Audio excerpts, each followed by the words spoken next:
Ladies and gentlemen, you are now listening to the Raw Perspective podcast.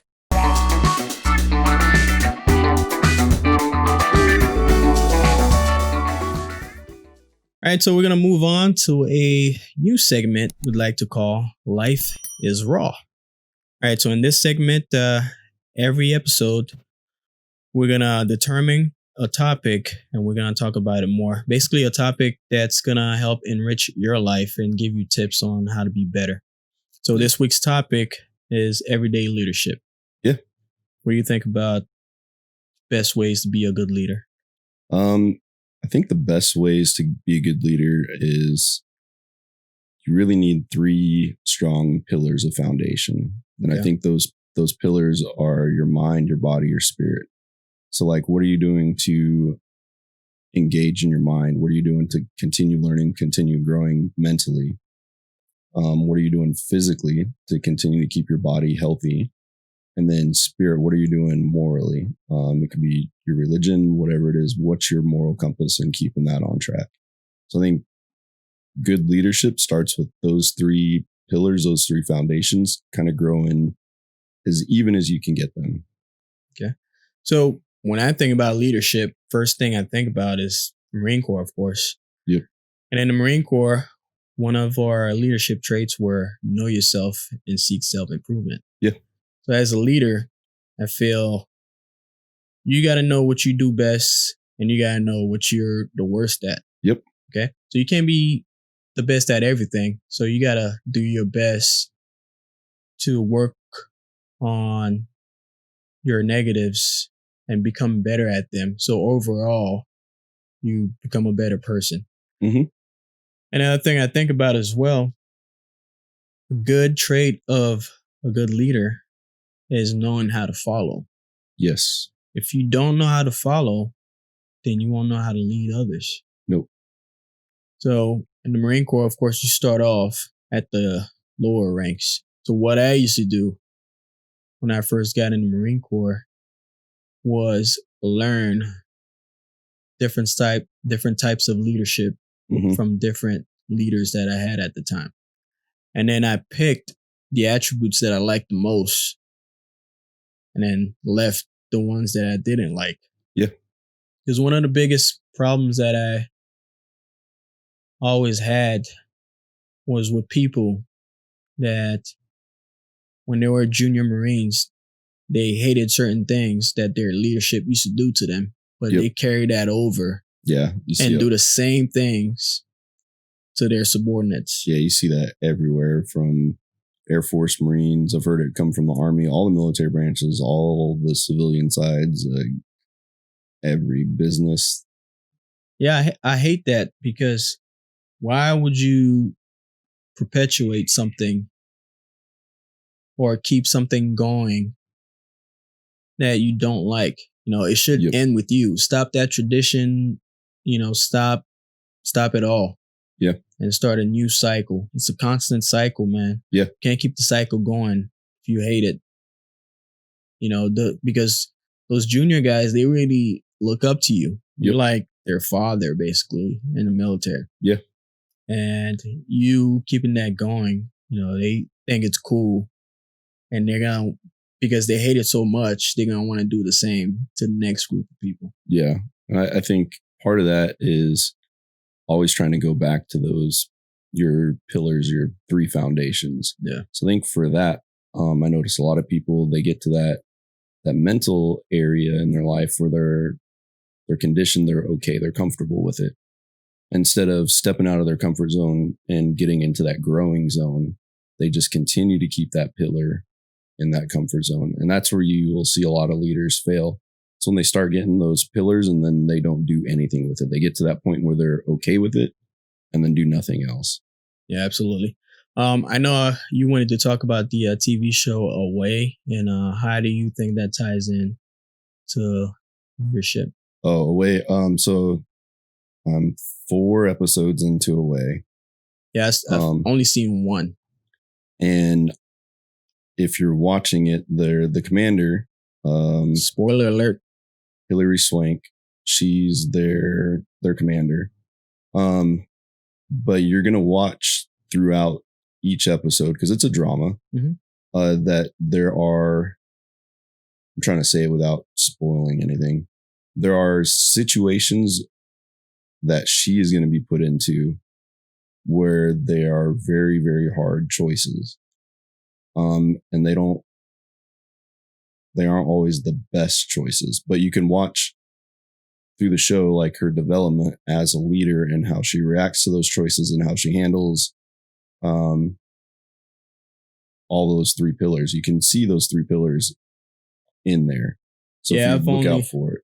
Yeah, I've only seen one episode, and that episode alone, I see everything you're talking about. Yep. Because there was an incident with the explosion, Mm-hmm. and you notice how everybody that got interviewed, everybody in her team had a different story, Mm-hmm. and they were the hero in the story. Yes. You know, that's I know it's a show, but it's something that humans do. Yeah. You know, they try to project themselves in a different light, or how they would imagine that they would handle it. Yep. You know, so I thought that was very interesting, and we saw how, as a leader, she did. In my opinion, she didn't really handle that well, but I guess throughout the show, like you were saying, she evolved and became better at it. Yep. So for that scene, I don't want to get too much into the scene. I want to talk about the leadership aspects of it. Uh-huh. So I think it goes with anybody. You're going to do the best you can with the knowledge that you have at hand. And I think for that scene, she did the best that she thought she could do with the knowledge that she had of the situation. So I don't know if did you watch that full episode on why everything happened the way it happened? No, I haven't seen. Okay. Yeah, not all the way through yet, but yeah. So keep watching that episode, and when you do, keep that in mind, that because I think it really shows how people in general do the absolute best that they think they can, or that they know how to do, with the limited knowledge or the limited resources for the situation. Well, one thing I would say though, the reason that I thought she didn't handle that event appropriately was the fact, in my opinion, she should have addressed the entire team about the situation. Yeah. That never happened because people started developing their own ideas because that didn't happen. Yep. You know, they all remembered it differently. Yep. So I think as a leader, when something like that happens, you have to address your entire team. Yeah. You know, you talk about what happened and you listen to everybody's point of views. That way, yep. You know, they each have a piece of the story, but together they have all the pieces. Yeah. You know, so they won't be making up stuff and have distorted visions of what happened. Yeah. And as far as everyday life goes, that situation, like, you can apply that to anything really. But I think as a leader, you need to have that ability to stop what you're doing, to assess the situation, and then direct your team and figure out who is the best person to fix this problem. So that's really what it is. It's what is the problem and who are the best people and how does it get fixed? Yeah, absolutely. As you can remember with the event that happened, you know, when she was explaining herself, she was saying, "Hey, I'm not an expert in fire or whatever." Yeah. And it's true. You know, as a leader, you're not going to know everything. No. You know, that's why you got different team members who are experts at those different things. Yep. And as a leader, your job is really to manage. Yeah. You know, knowing who's the best at what and knowing how to talk to people. Because I can say something to you in one way and you know exactly what to do. Yep. You're not offended and you do what you need to do to accomplish the mission. But if I approach a different member in that same manner, they might not take it the same way. They might get offended. And, it's just knowing how to manage your personnel and knowing how to motivate each person individually. Yeah.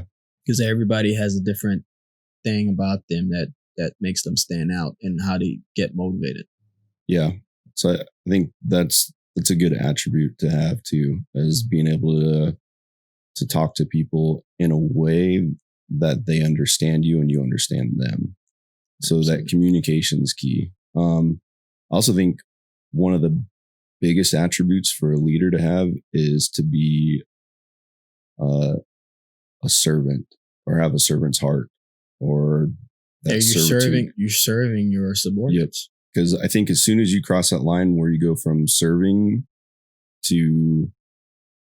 others to self-serving, then you cross that line between being a leader and now you become a boss. And I think it's a really fine line that I see a lot of people mess up with leadership, that they aren't serving others the way that they should be. Yeah. I think the lowest I've ever been in the military was when my leader once, I did something wrong and he told me, all he did was tell me that he was disappointed in me. Yeah. That was it. He didn't yell at me. Nope. He didn't write me up. Nothing like that. He knew that's all he had to say to me to get me motivated and know that what I did was absolutely wrong. And that's all it took. Yeah. As a leader, you should be respected, not out of fear. No. Yeah, not out of fear at all. But because they passionately want you to lead them. Yeah. Because we met a lot of those types of leaders in the military. You know, those armor fists yelling, and they feel like that's the best way to lead.